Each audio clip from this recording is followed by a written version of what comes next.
Welcome back to Chris Greenhill's Garage. I'm Chris. And I'm Chris. And today we try and get my 1994 Mustang GT convertible running and back on the road.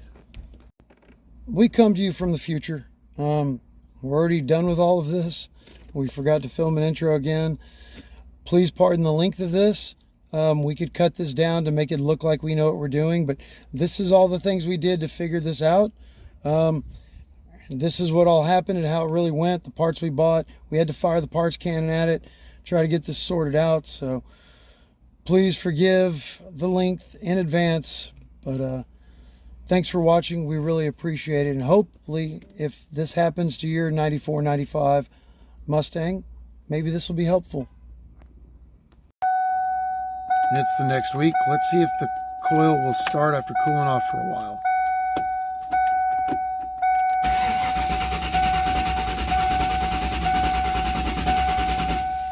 No. We're back on the red 94 convertible, and I want to show you a comparison of something. I just ran the spark tester on Chris Jr.'s car, and not only does this thing flash twice as bright, twice as fast, it shocked the living crap out of me. It went right through this finger right here and just about paralyzed my arm for a moment. This is pretty good spark. Let me show you. Fire it up.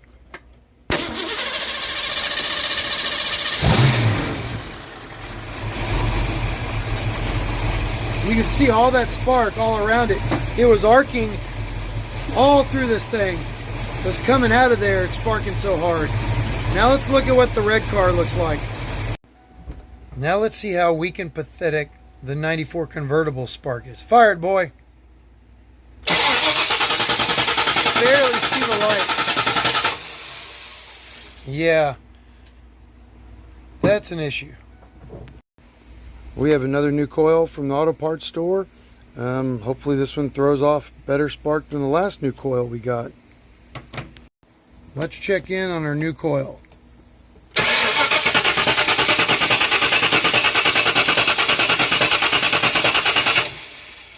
That's really weak too. I don't understand. Our battery has less than 12 volts. It's like 11.7 to 11.8. I don't think that's enough difference to make that much of a difference, but we're going to try to jump start it.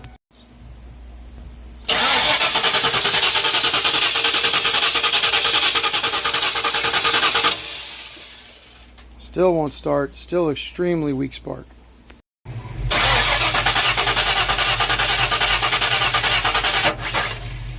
Try it again.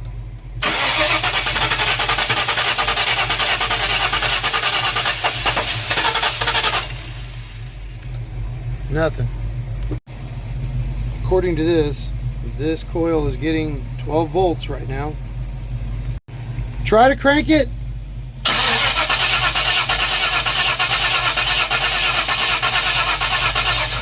That isn't good.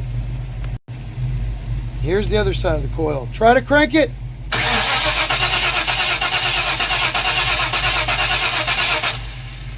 Huh. So we definitely have weak spark, but it's not the coil, and I don't think it's the distributor. It's somewhere in between. So this is the distributor right now with jumper cables hooked up. Try to crank it.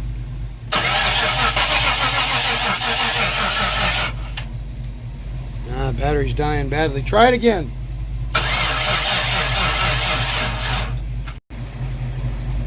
Even with that weak start and weak spark and everything else, the battery's brand new battery still got over 12 volts. So I'm not sure where we're losing power right now. We swapped out cars because the black Mustang's having trouble charging now. Let's see what happens now. Go ahead and try to fire it. Much better, but there we go.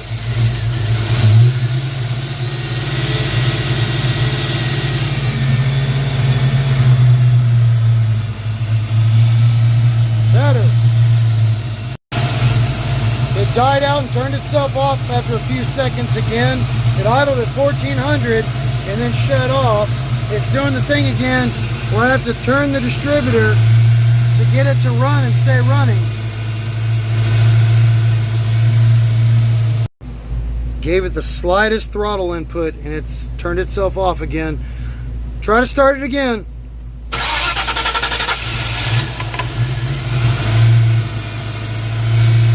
Super strange. It'll only start if we're turning the distributor.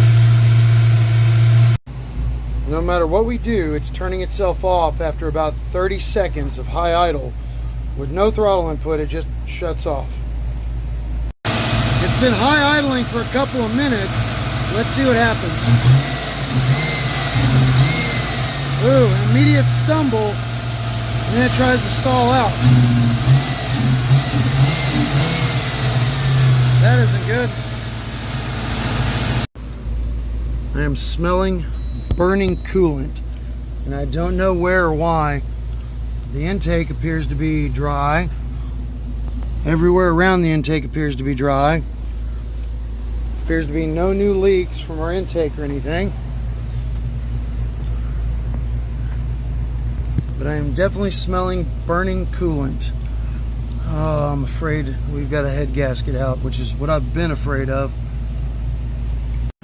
Let's see if our spark issue has at least been resolved with plenty of voltage. Fire it up!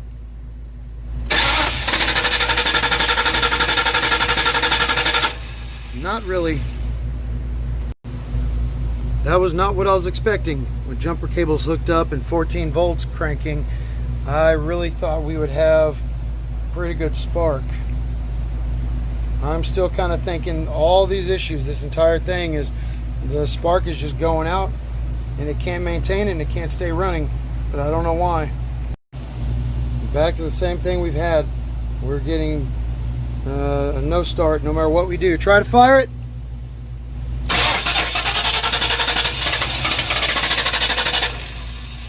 Yep, we can't even get it to start up anymore. I don't know why. We have a major problem. This valve cover breather hose that goes into the throttle body has coolant coming out of it. There's antifreeze here. Yeah, there's definitely coolant dripping out of this thing. Means there's coolant coming up in the valve cover somewhere from the combustion chamber through the head. I definitely think we have head gasket issues.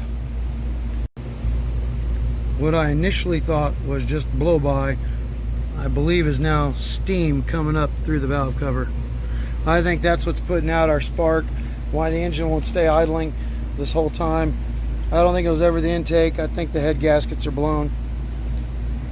I didn't think that till the other day when we put the new intake on it. And now I'm pretty sure. Try to fire it.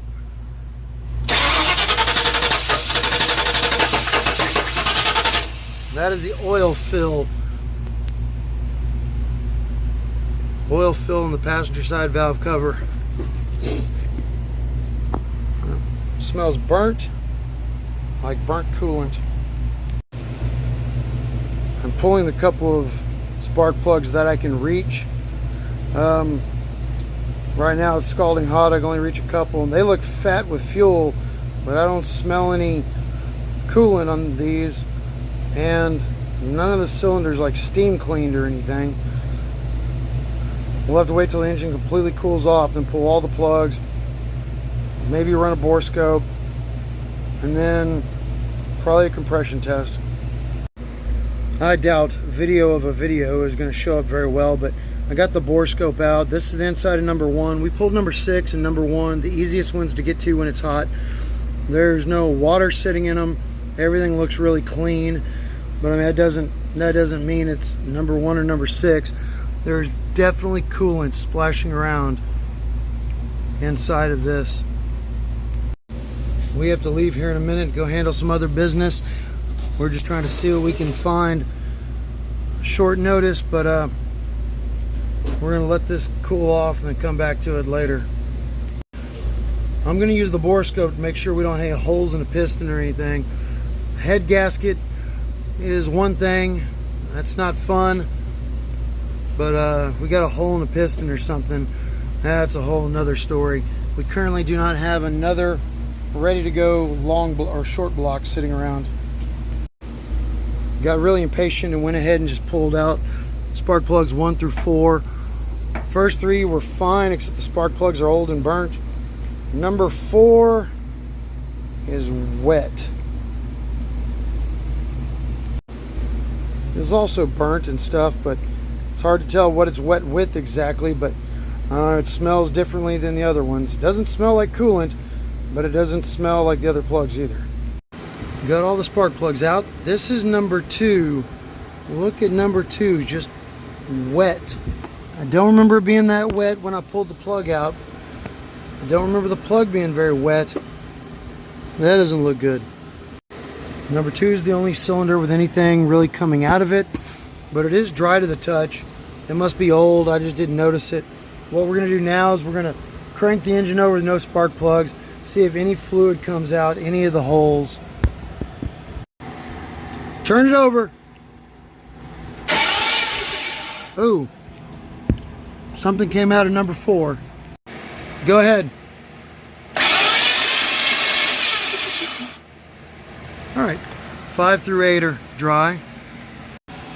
Go ahead, Chris.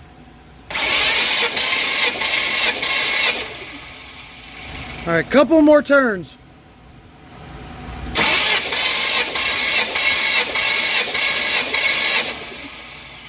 Number 4 does have some compression. Better than I thought it was going to be. The radiator was super low. I'm guessing that's from blowing all our coolant out one of the cylinders. Topped it off to see if we could get any air bubbles from compression coming up through this thing. Every cylinder is within a couple percent of each other. They're all 120 to 125, which is damn good for a 31-year-old engine. We've had no bubbles come up through the radiator yet. Before I go crazy and start pulling things apart, I'm going to pull the spark plugs out of white trash, throw them in here, and see if it'll run. The spark plugs in this thing are pretty trashed now. I don't know what the deal is. The wet that was coming out of spark plug hole number 4 was gas. And that's probably because we were doing the test with the injectors turned on. But there's been no signs of coolant anywhere. That number 4 plug appears to have been washed out with gasoline, not coolant. We're just going to see what a fresh set of plugs does for this thing. And by fresh, I mean a ton of idle time with a really fat out-of-tune carburetor. So these aren't going to be a lot better, but they will be better. They definitely aren't beautiful, but they do start and run. Just for fun, I discovered a broken and cracked vacuum line over here. Some more disconnected something from somewhere. I've got to try to cap this off so it quits leaking. It might help us idle a little. Spark plugs are swapped. I just got to give it a shot before I start ripping things apart. Go ahead and try to fire it.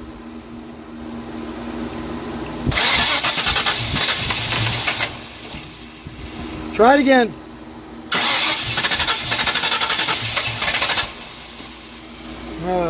No difference. Try to crank it again.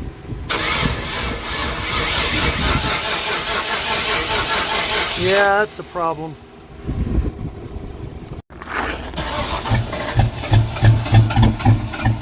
And this smells like raw gasoline coming out the back.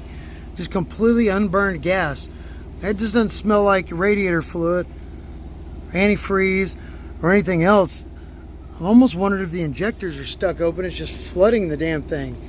But I don't know. There was gas coming out of one of the cylinders. I don't have any way to check the injectors to make sure they're working properly. I have a brand new distributor for this car sitting around, and even though the symptoms aren't really indicative of this being a distributor issue, we do have some sparking issues, and I figure it can't hurt at this time, so may as well try it. It was suggested to me, so I'm going to try it. Try to start it.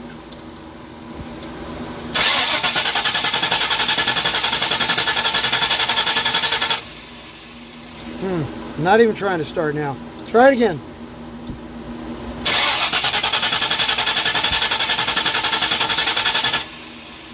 Nothing.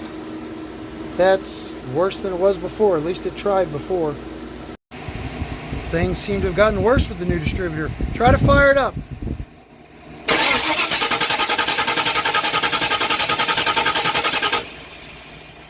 Nothing at all. Great. Fire it again.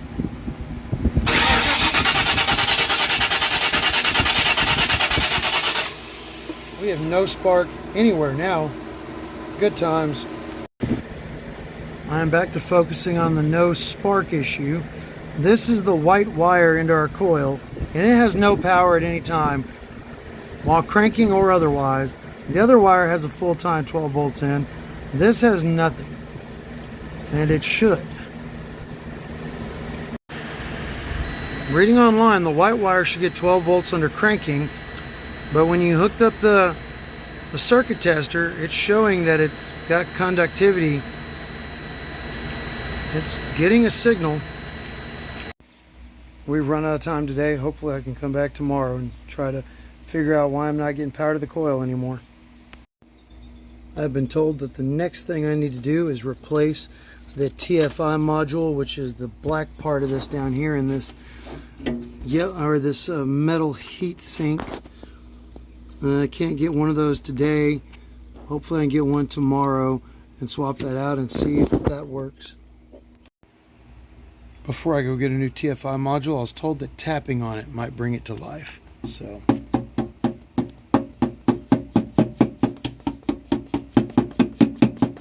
I don't know how hard or anything else, but let's see if it starts.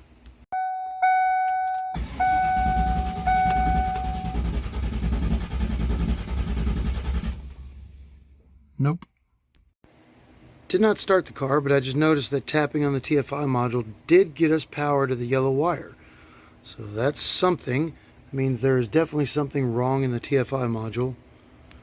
So when you turn the key on, the TFI module is lighting it up. However, we're no closer to starting. I'm having to do this by myself for right now, but we just swapped back to the original coil, and now we're getting spark, and it almost started a moment ago. It's hard to do by myself. Back to the original coil. Close. Interesting. I hit the ignition coil again, put the original distributor coil on, and it's running again. It is running like garbage, but it is running. Of course, there's no mass air meter hooked up, and I've got the spark tester in line, which still isn't sparking very well, but it is starting and running. Got the original coil on, got the mass air meter back on. Let's see if it'll start and idle. Well, hello.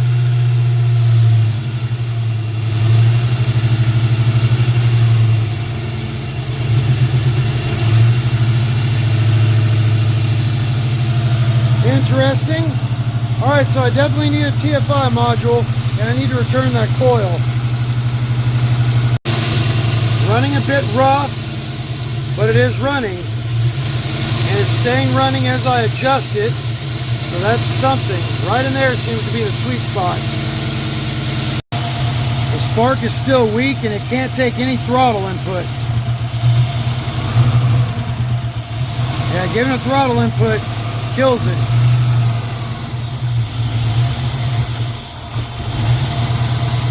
So does adjusting the timing any.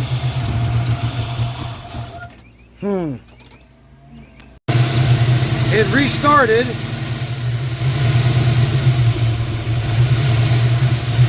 It is still running like garbage, but it did restart. Still can't take any throttle input. Oh, there we go. First time we've been able to rev it up in days.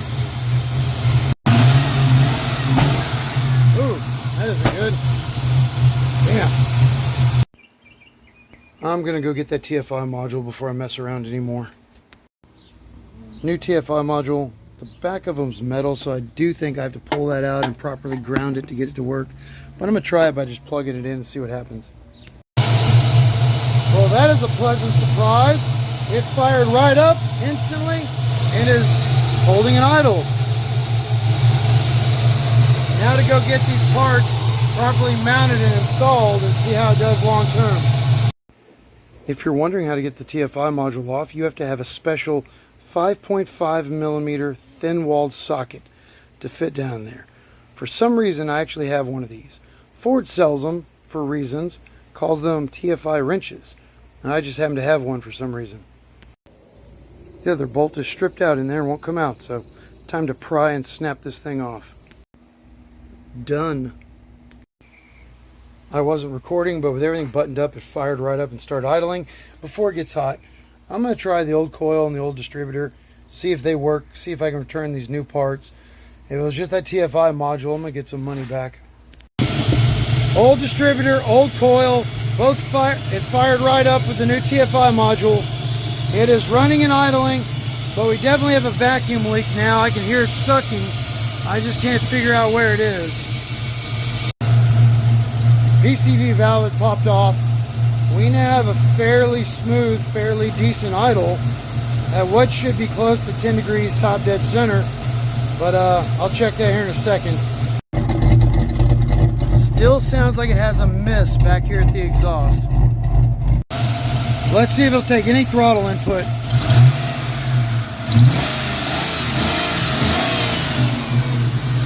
Yes, it will. All right. Let's catch up with Junior as he changes his sister's oil. Hey, buddy, I'm going to feel really stupid if it was just that TFI module the whole time. You should. Shut up, boy. Great, we got a coolant leak. I think it's the thermostat housing. Awesome. That may be what I've been smelling. PCV and hosing was changed. Fired right up. Let's see how she idles for a minute. 12 degrees, no vacuum leaks, slight hesitation, but holding an idle. Once again, we're going to give it about half an hour to make sure it maintains an idle before we try to drive it. Somewhere in all of our vacuum meddling, something got swapped, and now the air conditioner is blowing through the defroster. Oh, that's going to be a problem for another day. It has been a while idling, good oil pressure, good voltage, good temperature. It's almost time to go drive it. Found a broken vacuum line in here. I don't know what this metal thing is, but it is now a vacuum tube sleeve. See if that helps the air conditioner. Slow started a moment ago, which I don't like. And the vacuum did nothing for the air conditioner. Still got something screwed up somewhere. It has been idling for a long time. Revving clean. Time for a test drive. You excited to finally, hopefully, actually get to drive this thing? We're going to drive the running driving car we bought. Yeah, the running driving project finally might run and drive. What do you think the odds are? More or less than 10%? We got 8%. 8%? All right. Yeah, makes it there and back. 8%, okay. Pretty good odds for us. Our first real test drive, hopefully. Oh, she lights up the tires. Yeah! Good shift at $5,000. There's 60. All right. Braking.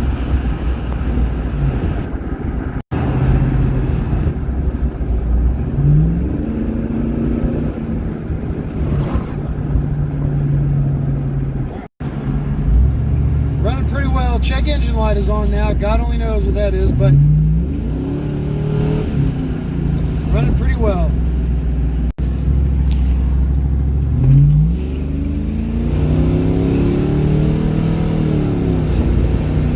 Pulling hard and strong, transmission is shifting smooth.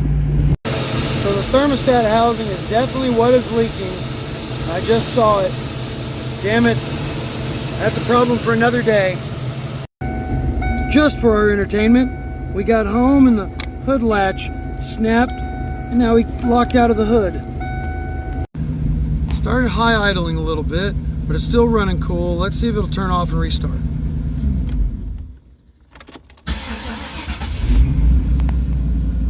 Yes, success. And there goes the idle back down. Good. Junior's getting to drive his own car for the first time. Use the blinker in a Mustang, that's crazy. Oh my God. Say hi, Natalie. Hi. Feel good to be driving your own car for the first time, buddy?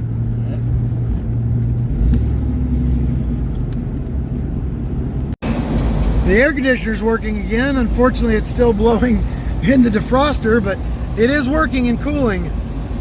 Go ahead and punch it, boy. Punch it. Go. You call that punching it. No, speed was 45. Weak. I'm already speeding. Weak. Punch it, boy. Come on. For real. There you go. Yeah, feel that? I can't see. We were driving along and heard a dragging, scraping sound, and yeah, one of the garbage popcorn welds on the tailpipe popped off. Success! We did it! We're in our running, driving Mustang. I can't believe it. We succeeded victoriously. We're supposed to fail victoriously, not succeed. I don't know how to handle this. I don't know. What do we do with a driving car? I don't know what to do with a driving car. It's weird. We usually have like 2 years before we do this. Yeah, this is months and months in advance. Way ahead of schedule. I can't believe it. I know. Do we have to just like let it sit here? Do we make it break? Yeah, we let it sit here and wait for it to break again. That's how we handle this. I thought so. Thank you for watching. So the answer is yes, we did get this thing running and driving. We took the long way around. What we probably could just swapped one part on, it would have started and ran, but that's how things went. It took a while to diagnose and figure out, but thank you for watching. I appreciate it. Be polite and wave the boy.